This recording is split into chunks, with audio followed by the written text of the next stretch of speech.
വഇദാ ഖീല ലഹും ഇത്തഖൂ മാ ബൈന ഐദീകും വമാ ഖൽഫകും ലഅല്ലകും തുർഹമൂൻ. ജനങ്ങളോട് പറയപ്പെട്ടാൽ ഇത്തഖൂ മാ ബൈന ഐദീകും, നിങ്ങളെ മുൻകഴിഞ്ഞ വിഷയങ്ങളെപ്പറ്റി നിങ്ങൾ നല്ലോണം സൂക്ഷിക്കണം. കഴിഞ്ഞുപോയ ജീവിതത്തെപ്പറ്റി ചിന്തിച്ച് പേടിക്കണം. അതേ വമാ ഖൽഫകും, പിന്നിൽ വരാനിരിക്കുന്ന വിഷയങ്ങളെപ്പറ്റിയും ആലോചിക്കണം. മുമ്പ് കഴിഞ്ഞ ദോഷങ്ങളെപ്പറ്റി ചിന്തിക്കണം. പല കാര്യങ്ങളും ചെയ്യാൻ പിറകോട്ട് വെച്ചിട്ടുണ്ട്, ചെയ്യേണ്ട സമയം കഴിഞ്ഞിട്ടുണ്ട്, അതിനെപ്പറ്റിയും ചിന്തിക്കണം. അതല്ലെങ്കിലോ മുൻഗാമികൾക്ക് സംഭവിച്ച പരീക്ഷണങ്ങളെപ്പറ്റി ആലോചിക്കണം. പിന്നിൽ വരാനിരിക്കുന്ന ജീവിതാവസ്ഥകളെപ്പറ്റി ചിന്തിക്കണം. പിന്നിൽ വരാനിരിക്കുന്ന ഒന്നാണ് മരണം, പിന്നിൽ വരാനിരിക്കുന്ന മറ്റൊന്നാണ് ആഖിറമാകുന്ന ലോകം. ഖിയാമത്ത് നാളിലെ ഫിത്നകൾ, പരീക്ഷണങ്ങൾ എല്ലാം നിങ്ങൾ നല്ലോണം സൂക്ഷിക്കണം, ശ്രദ്ധിക്കണം എന്ന് പറയപ്പെട്ടാൽ നിന്റെ വാക്യെവിടെ? ആളുകൾ അത് ശ്രദ്ധിക്കൂല. ലഅല്ലകും തുർഹമൂൻ, നിങ്ങൾക്ക് റഹ്മത്ത് ചെയ്യപ്പെടാൻ വേണ്ടി മുൻകാല ജീവിതവും പിൽക്കാല ജീവിതവും രണ്ടും ശ്രദ്ധിച്ചുകൊണ്ട് മുന്നോട്ട് നീങ്ങണം.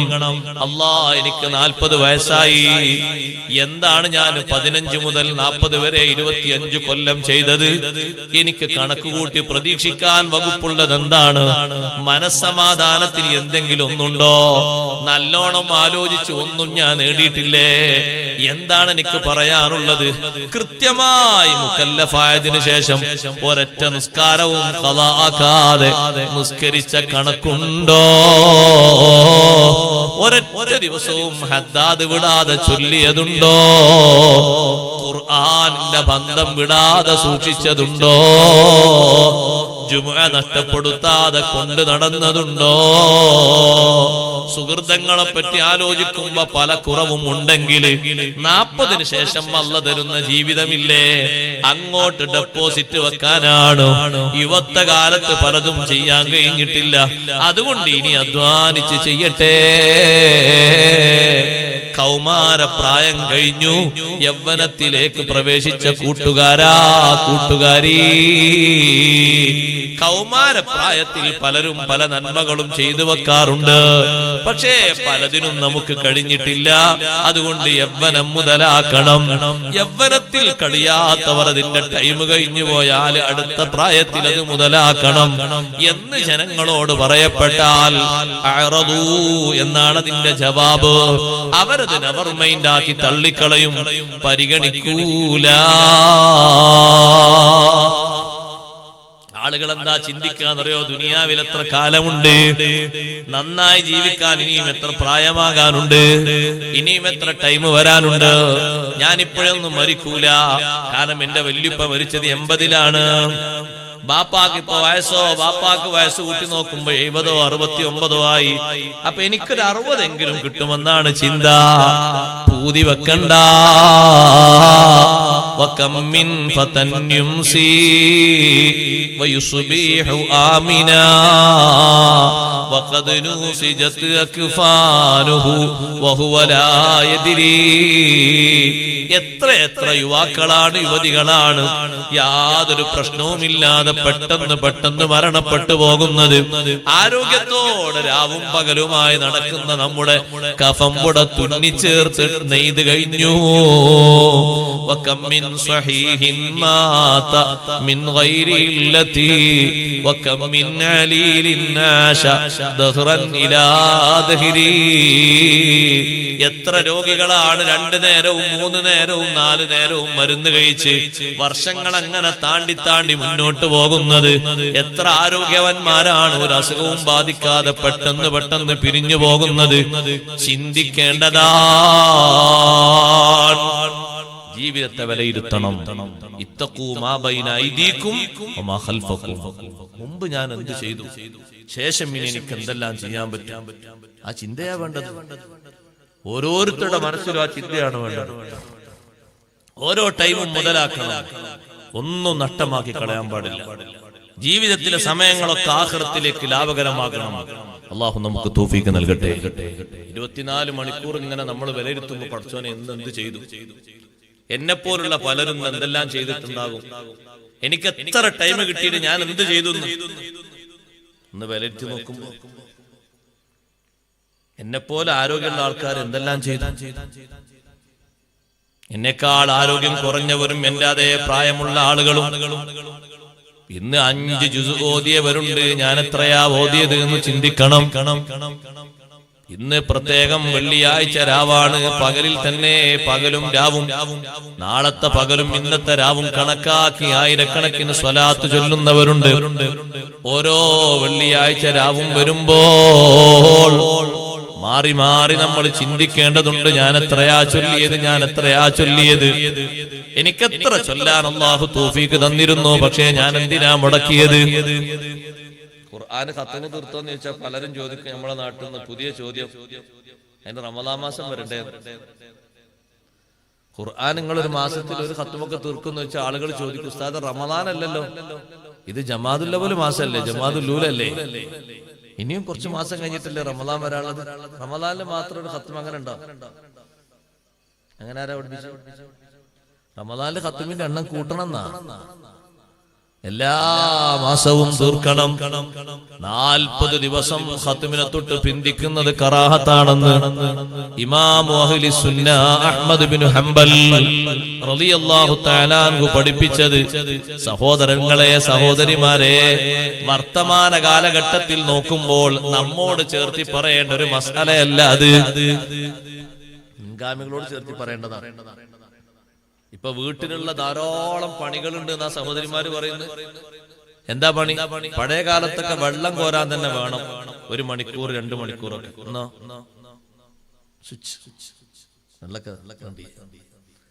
ആരാ കിണറ്റിൽ പോയി വെള്ളം കോരുന്ന ആൾക്കാർ? എപ്പോഴെങ്കിലൊക്കെ അപൂർവമായിട്ട്, അല്ലെങ്കിൽ കോരി കുളിക്കണമെന്ന് താല്പര്യമുള്ള ആൾക്കാർ മാത്രം, അല്ലെങ്കിൽ കോരിയുള്ള വെള്ളം കുടിക്കണം എന്ന് ആഗ്രഹമുള്ള ആൾക്കാർ മാത്രം. അള്ളാഹു തന്ന നിഅമത്തല്ലേ സഹോദരിമാരെ. എങ്ങനെ ഇവിടെ എന്താ പറയാ? അമ്മിക്കുട്ടി എന്നല്ലേ പറയാ, അമ്മി എന്നല്ലേ പറയാ അല്ലേ? അരക്കുന്ന സാധനത്തിന് വേറൊന്നും പേരുണ്ടോ? അല്ലാഹു അലം. അതങ്ങനെ പിടിച്ചു വരസുന്ന എത്ര ആളുകൾ ഉണ്ടായിരുന്നു, എത്ര ടൈം. ഇന്നതിന് സംവിധാനങ്ങൾ വന്നു. ഭക്ഷണത്തിൽ വേവാകുന്നത് പോലും കറക്റ്റായി സിഗ്നൽ വന്നു കഴിഞ്ഞു. മുമ്പതങ്ങനെ നോക്കി നിൽക്കേണ്ടിയിരുന്നു. ഇന്ന് ഡൈനിങ് ഹാളിൽ ഉള്ളിലിരുന്നിട്ട് വിസിലിന്റെ എണ്ണം കണക്കാക്കി ഓഫാക്കുന്ന സംവിധാനങ്ങളാണ്. മാംസമാണ് വെച്ചിരിക്കുന്നത്, മത്സ്യമാണ്, ധാന്യമാണ്, വിസിലിന്റെ കണക്ക് ഇങ്ങനെ കൂട്ടിയിട്ടത് ഓഫ് ചെയ്താൽ മതി, കഴിഞ്ഞു. സഹോദരങ്ങളെ, അലക്കാൻ പോലും മലക്ക് മെഷീനുകളാണ്. എല്ലാ സംവിധാനങ്ങളും ഉണ്ടെങ്കിലും നമ്മൾ പറയും സമയം പോരാ അല്ലേ? നമ്മളെക്കാളും സൗകര്യങ്ങൾ കുറഞ്ഞ വീട്ടിൽ താമസിച്ചിരുന്ന ആളുകൾ ആഖിറത്തിലേക്ക് വേണ്ടി സമ്പാദിച്ച അമലുകളുടെ ഖനവും അതിന്റെ കട്ടിയും നമ്മൾ ആഖിറത്തിൽ വന്ന് കാണുമ്പോൾ നമ്മൾ ഒരിക്കലും പറയരുത് മറ്റുള്ള ആൾക്കാർ പറയും പോലെ, ഒന്നുകൂടി ഞങ്ങൾക്ക് ജീവിതം ദുനിയാവിൽ തന്നാൽ ഞങ്ങളതൊക്കെ ചെയ്തു വരാം എന്ന് പറയരുത്. അങ്ങനെ പറയുന്നവരാകരുത്. അള്ളാഹു നമ്മളെ കാത്തിരക്ഷിക്കട്ടെ. ക്രിസ്തുകാല ജീവിതത്തിലുള്ള സമ്പാദ്യം മുതലാക്കണം. 60 വയസ്സ് ജീവിച്ചാല് 30 വയസ്സും രാത്രിയായി പോയി. പിന്നെന്താ ഉള്ളത്? 30 വയസ്സ് രാത്രിയല്ല, 60-ലും 30 രാത്രി. ഒരു 15 ശൈശവം, കുട്ടിക്കാലം, കൗമാരം, ബാല്യം ഇങ്ങനെ പോയി. അപ്പൊ 30ഉം 15ഉം 45.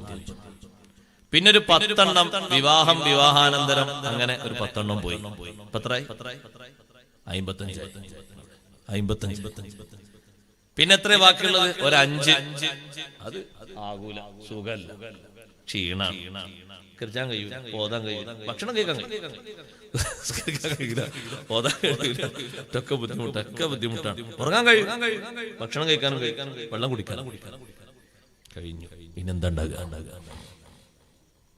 ഇങ്ങനെ നമ്മുടെ ആയുസ് കഴിഞ്ഞു പോയാൽ പിന്നെന്തുണ്ടാകും? സമ്പാദ്യം എവിടെ? ആഖിറത്തിലേക്കുള്ള സമ്പാദ്യം എവിടെ? അതുകൊണ്ട് പെരുപ്പിക്കണം. ഇത്തഖൂ മാ ബൈന ഐദീകും വമാ ഖൽഫകും ലഅല്ലകും തുർഹമൂൻ. മുൻകാലവും പിൻകാലവും നല്ലോണം ശ്രദ്ധിക്കണം, സൂക്ഷിക്കണം എന്ന് പറയപ്പെട്ടാൽ മുഖം തിരിച്ചു കളയരുത്. സഹോദരങ്ങളെ, സഹോദരിമാരെ, നമ്മുടെ വയസ്സ് മുതലാക്കണം. ആയുഷ്കാലം എത്ര കുറഞ്ഞു കിട്ടിയാലും കൂടുതൽ കിട്ടിയാലും ലാഭമാകണം.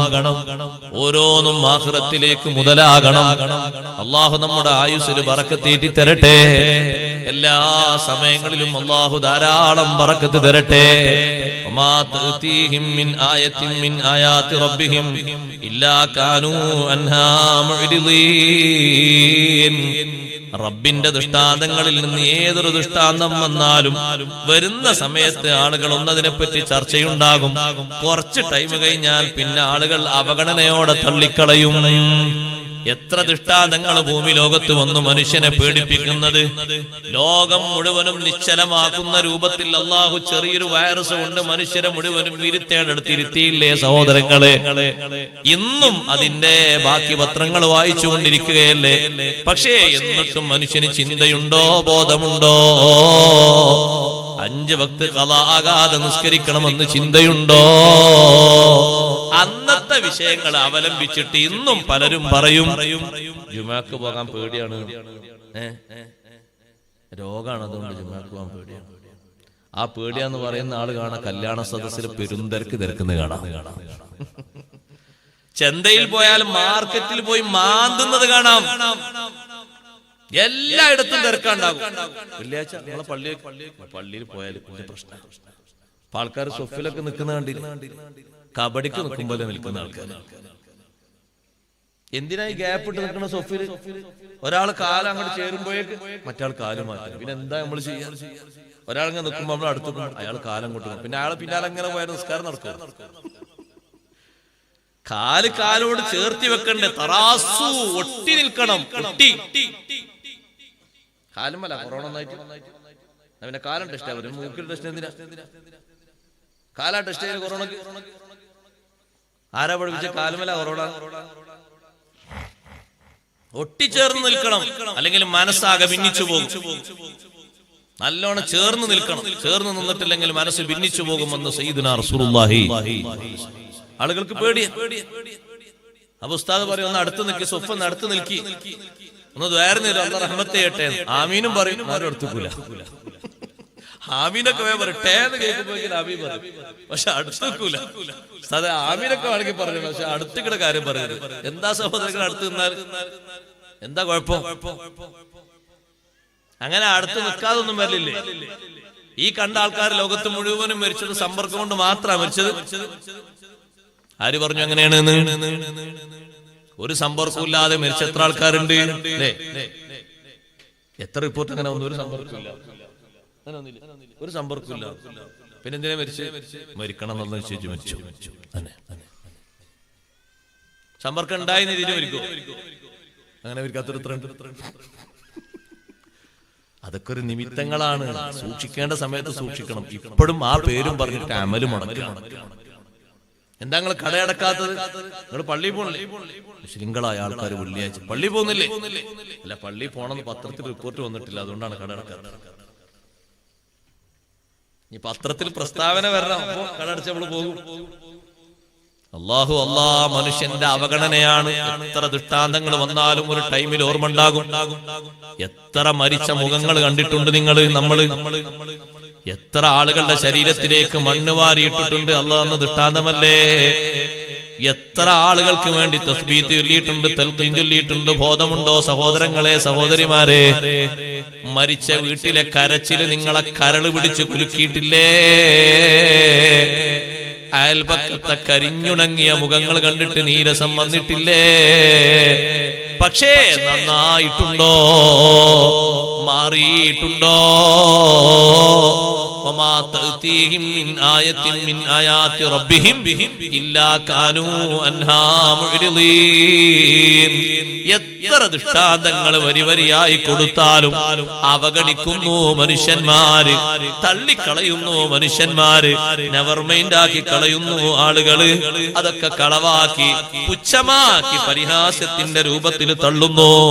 അഷ്റഫുൽ ഖൽഖ് മുഹമ്മദുർ റസൂലുള്ളാഹി സ്വല്ലല്ലാഹു അലൈഹി വസല്ലം തങ്ങളെ വിശ്വസിക്കാൻ എത്ര മുഅ്ജിസത്തുകളാണ് ദൃഷ്ടാന്തങ്ങളായി മക്കയിൽ അല്ലാഹു തആല കാണിച്ചു കൊടുത്തത്. മക്കക്കാർക്കല്ലേ ചന്ദ്രൻ പിളർപ്പാക്കി കാണിച്ചു കൊടുത്തത്. ആ മക്കയിലല്ലേ മുത്തുനബി സല്ലല്ലാഹു അലൈഹി വസല്ലം തങ്ങളെ മുഖം കാണുമ്പോഴേക്ക് വരണ്ടുണങ്ങിയ ഭൂമിയിലേക്ക് നല്ല മഴ വർഷിപ്പിച്ചു കൊടുത്തത്. ആ മക്കക്കാർക്കല്ലേ നബിതങ്ങളെ കൈയൊന്ന് കുട്ടിക്കാലത്ത് തൊടുമ്പോഴേക്ക് രോഗം മാറിയത്, അവരെ ഒട്ടകങ്ങൾ സ്പീഡിൽ പോയത്, അതിന്റെ ക്ഷീണം മാറിയത് എണ്ണിയാൽ തീരുമോ? അവിടുന്ന് അല്ലാഹുവിന്റെ റസൂലാണെന്നതിന് നഗ്നമായ യാഥാർത്ഥ്യങ്ങളായ ഒരുപാട് മുഅ്ജിസത്തുകൾ കൺകൊണ്ട് നേരിട്ട് കണ്ടവരും നേരിട്ട് അനുഭവിച്ചവരും നേരിട്ട് കേട്ടവരും എത്ര ആളുകളുണ്ട്. അബൂജഹൽ കുട്ടിക്കാലത്ത് നബിതങ്ങളെ മുഅ്ജിസത്ത് മനസ്സിലാക്കിയിട്ടുണ്ട്. വിശ്വസിച്ചോ സഹോദരങ്ങളെ? തള്ളിക്കളഞ്ഞില്ലേ? നബി സല്ലല്ലാഹു അലൈഹി വസല്ലം തങ്ങൾ ഒറ്റപ്പെട്ട് മരുഭൂമിയിൽ നിൽക്കുമ്പോ തങ്ങളെ കൂട്ടിക്കൊണ്ടുവരാൻ വേണ്ടി വാഹനം നിർത്തിയ അബൂജഹൽ നബി സല്ലല്ലാഹു അലൈഹി വസല്ലം തങ്ങളെ വാഹനത്തിന്റെ പിന്നിലിരുത്തി.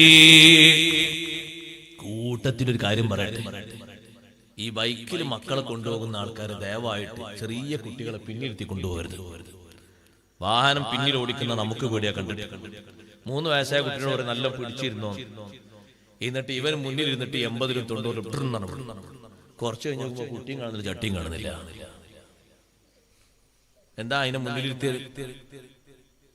ബാക്കിലിരുത്തിയ സ്റ്റൈലുണ്ടോ? ഇതിനങ്ങനെ ഇരുത്തുന്നത് ചെറിയ കുട്ടികൾ, 4 വയസ്സ് 5 വയസ്സായ കുട്ടികളെ അപകടത്തിലേക്ക് എന്തിനായി കുട്ടികളെ തള്ളിവിടുന്നത്? അവരെ മുന്നിലിരുത്തണം. പിടുത്തൊന്നും നേർക്ക് കിട്ടൂല, കുട്ടികൾക്ക് ഷർട്ടും കിട്ടൂല. പിന്നെ പിടിക്കാനുള്ളത് ഈ പള്ളയുടെ ഭാഗമല്ല, അത് പിടുത്തം കിട്ടിയില്ലെങ്കിൽ എന്ത് ചെയ്യും? അതിങ്ങനെ റബ്ബർ പോലെ കട്ടി പിടിച്ചിരിക്കാണ് പിടുത്തം കിട്ടും. ഒന്ന് ആ കാറ്റിലോ മറ്റോ പിടുത്തം വിട്ടുപോയ കഴിഞ്ഞില്ലേ? അതുകൊണ്ട് ചെറിയ കുട്ടികൾ 5-6 വയസ്സായ കുട്ടികളൊന്നും പിറകിലിരുത്തരുത്, മുന്നിലിരുത്തിയിട്ട് കൊണ്ടുപോകണം. അപകടം വിളിച്ചു വരുത്തരുത്. അബൂജഹൽ നബി സല്ലല്ലാഹു അലൈഹി വസല്ലം തങ്ങളെ കണ്ടപ്പോ മോനെ എന്താ ഒറ്റക്ക് നിൽക്കുന്നത്? വാന്ന് പറഞ്ഞു. വാഹനം അവിടെ നിർത്തി. എന്നിട്ട് അബൂജഹൽ ആദ്യം കേറിക്കൊന്നു. തങ്ങളോട് കയറാൻ പറഞ്ഞു. തങ്ങൾ കയറി. വാഹനം പോകുന്നില്ല. വാഹനം ആ നിർത്തം നിൽക്കാണ്. കാരണം വാഹനത്തിനറിയാം, അബൂജഹലിന് അറിയില്ലെങ്കിൽ വാഹനത്തിനറിയില്ല ആരാ കയറിയത്. വാഹനം എന്താ പോവാത്ത്? ഇത്രയും നേരം യാത്ര ചെയ്ത് വന്ന വാഹനത്തിന് കേടൊന്നുമില്ലല്ലോ. വാഹനത്തിന് തന്നെ കുട്ടി വാഹനം അവിടെ. അപ്പൊ അബൂജഹൽ മനസ്സിലായത് പ്രോട്ടോകോൾ തെറ്റിയിട്ടുണ്ട്, ഇത് നിയമം പാലിച്ചിട്ടില്ല. അബൂജഹൽ ഇറങ്ങി തങ്ങളെ മുന്നിലിരുത്തി. വാഹനമതാ സജീവമായി മുന്നോട്ട് നീങ്ങുന്നു. അള്ളാഹു കാണിച്ചു കൊടുത്ത ദൃഷ്ടാന്തമാണ്. കുട്ടിക്കാലത്ത് തന്നെ അബ്ദുൽ മുത്തലിബ് അന്ന് ഹയാത്തിലുണ്ട്. അബ്ദുൽ മുത്തലിബിനോട് പറഞ്ഞു, ഈ കുട്ടിക്ക് വല്ലാത്ത ഒരു മഹത്വമുണ്ട്. ഇങ്ങനെ 100 കൂട്ടം സംഭവങ്ങൾ കണ്ടിട്ടും മുഖം തിരിച്ചു കളഞ്ഞു. നബി സല്ലല്ലാഹു അലൈഹി വസല്ലം തങ്ങളുടെ ശരീരത്തിലേക്ക് കല്ലെടുത്ത് എറിയാൻ വേണ്ടി കല്ലും പിടിച്ചു പോയ ആളല്ലേ അബൂജഹൽ. പോയതിനേക്കാളും സ്പീഡിലിങ് മടങ്ങി വന്നു. നിസ്കാരം കഴിഞ്ഞപ്പോ തൊട്ടടുത്തിരിക്കുന്ന സയ്യിദുനാ അബൂബക്കർ സിദ്ദീഖ് റളിയല്ലാഹു അൻഹു പറഞ്ഞു, നബിയേ, അബൂജഹൽ കല്ലും പിടിച്ചു വരുന്നത് കണ്ടല്ലോ, പക്ഷേ പെട്ടെന്ന് മടങ്ങിപ്പോകുന്നത് കണ്ടല്ലോ. നബി സല്ലല്ലാഹു അലൈഹി വസല്ലം തങ്ങൾ പറഞ്ഞു, ലൗ ദനാ മിന്നി ലഖ്തതഫതുൽ മലായികതു ഉളുവൻ ഉളുവാ. ഒരു ചാണുകൂടി അവൻ എന്നിലേക്ക് അടുത്തിരുന്നുവെങ്കിൽ മലക്കുകൾ അവന്റെ ശരീരത്തിന്റെ അവയവങ്ങൾ പിടിച്ച് പറിച്ച് ഓരോരുത്തര് കൊണ്ടുപോകുമായിരുന്നു. കൈയൊരാൾ കൊണ്ടുപോകും, മൂക്കൊരാൾ കൊണ്ടുപോകും, കാതൊരാൾ കൊണ്ടുപോകും. പിന്നെ അബൂജഹൽ എന്ന സാധനം കാണൂല. അല്ലാഹ് റഹ്മത്ത് ചെയ്തിട്ട് ചിന്തിച്ച് നന്നായിക്കോട്ടെ എന്ന് കരുതിയിട്ട് അള്ളാഹു വേണ്ടാന്ന് വെച്ചതാണ്. മലക്കുകൾ ഇങ്ങനെ പ്രൊട്ടക്ഷനോടെ നിൽക്കുന്ന കാഴ്ച പേടിപ്പെടുത്തി പേടിപ്പെടുത്തുന്ന രൂപത്തിൽ കണ്ടിട്ട് മടങ്ങിപ്പോയതാ. എന്നിട്ടൊന്ന് മാറിയോ സഹോദരങ്ങളെ? ഒന്ന് മനസ്സ് മാറ്റി ചിന്തിച്ച് വിശ്വസിച്ചോ? മനുഷ്യന്മാരിൽ എത്ര പേരുണ്ട് അങ്ങനെ? നമുക്ക് അല്ലാഹു നമ്മുടെ സ്വന്തത്തിലും നമ്മുടെ കുടുംബത്തിലും നമ്മുടെ സമ്പത്തിലും എത്രമാത്രം ദൃഷ്ടാന്തങ്ങൾ തന്നിട്ടുണ്ട്. നമ്മളെത്ര മാറിയിട്ടുണ്ട്, നമ്മളെത്ര ചിന്തിച്ചിട്ടുണ്ട്, നമ്മളെത്ര ആലോചിച്ചിട്ടുണ്ട്. അതുകൊണ്ട് നല്ലോണം ആലോചിക്കണം. വിശ്വസിക്കാനും ഇഖ്ലാസ് കൂട്ടാനുമാണ് ദൈനംദിന ജീവിതത്തിലും കാലഗതിയിലും മാറ്റങ്ങൾ വരുന്നത്. അതങ്ങനെ ലോകത്ത് അങ്ങനെ സംഭവിച്ചു ഇങ്ങനെ സംഭവിച്ചു എന്ന് പറഞ്ഞ് തള്ളാണല്ല, ആലോചിക്കാനാണ്, ചിന്തിക്കാനാ.